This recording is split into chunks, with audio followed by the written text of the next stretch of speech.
O governo sob que Jesus viveu era corrupto e opressivo.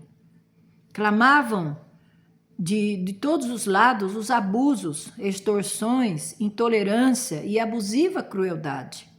Não obstante, o Salvador não tentou nenhuma reforma civil, não atacou nenhum abuso nacional, não condenou os inimigos da nação, não interferiu com a autoridade nem com a administração dos que se achavam no poder. Aquele que foi o nosso exemplo conservou-se afastado dos governos terrestres, não porque fosse indiferente às misérias dos homens, mas porque o remédio não residia em medidas meramente humanas e externas. Para ser eficiente, a cura deve atingir o próprio homem, ou seja, individualmente regenerar o coração. O problema do ser humano, o problema dessas coisas que acontecem hoje, é aqui que se resolve. Enquanto o coração não for mudado, não adianta fazer nem brigar, nem fazer todas essas brigas que a gente vê entre governos, né? Diz mais: não pelas decisões de tribunais e conselhos, nem pelas assembleias legislativas, nem pelo patrocínio dos grandes do mundo há de estabelecer-se o reino de Cristo, mas pela implantação da sua natureza na humanidade, mediante a operação do Espírito Santo.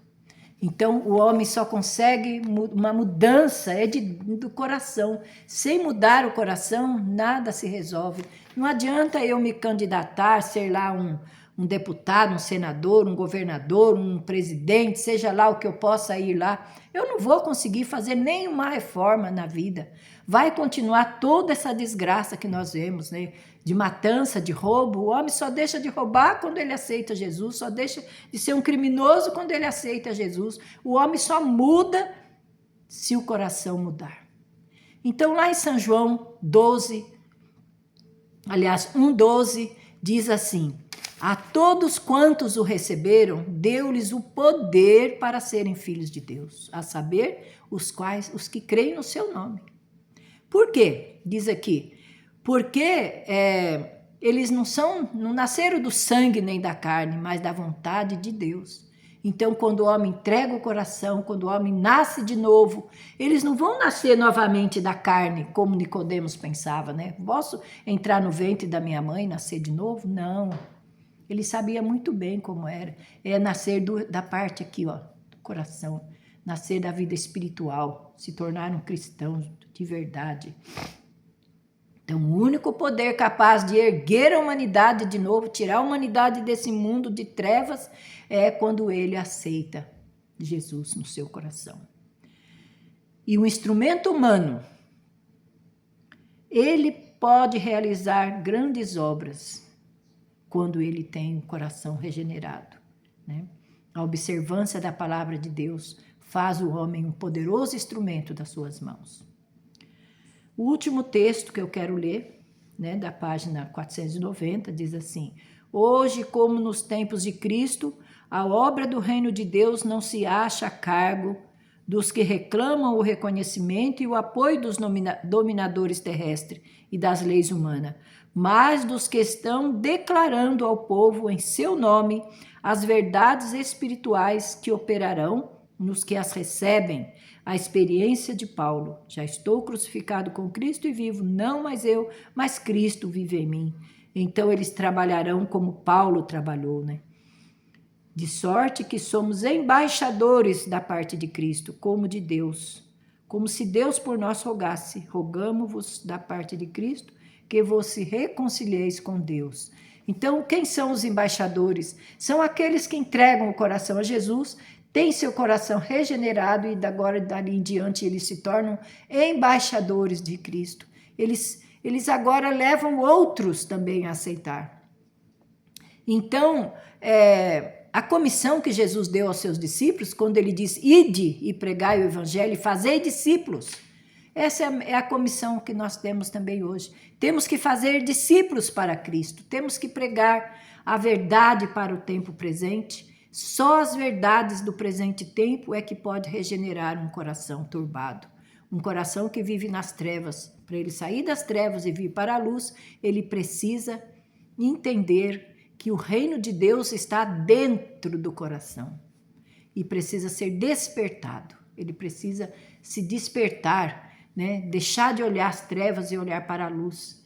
E assim, ele sendo regenerado, ele pode se tornar um instrumento nas mãos de Deus. Então, queridos irmãos, não adianta, muitas vezes, a nossa verdade, por ser de um povo tão pequeno, né? Eles falam, o que esse povinho pequeno pensa que vai fazer? Pensa que vai completar a obra? Pensa que vai levar o evangelho em todo mundo? Esse povo que não tem nada, né? Não tem igreja, não tem bens, não tem aparência exterior de nada. Não temos nada mesmo para oferecer. Por quê? Mas Cristo tem muito a oferecer. Ele oferece a vida eterna. Ele oferece a paz, mesmo ainda aqui nesse mundo. Ele nos oferece sua paz. Ele diz, a minha paz vos dou. Não a paz que o mundo dá, mas a minha paz. Esse é o grande presente que Deus nos dá quando nós aceitamos deixar o mundo e seguir seus passos. Quando nós entregamos nosso coração corrupto em suas mãos para ser transformado mediante a operação do seu Santo Espírito. Então, meus queridos, é isso que eu queria compartilhar com vocês.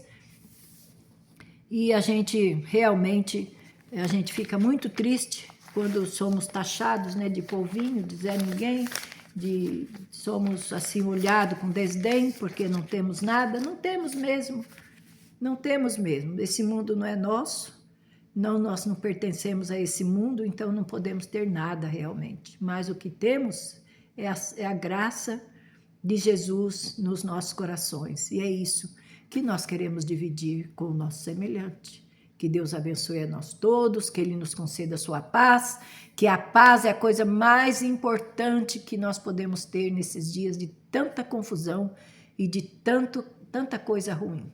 Que Deus permaneça na sua vida e nos conceda que possamos prosseguir direto, pensando sempre na possibilidade de alcançarmos o discipulado e fazermos mais discípulos, tá? Em nome de Jesus. Fiquem com Deus.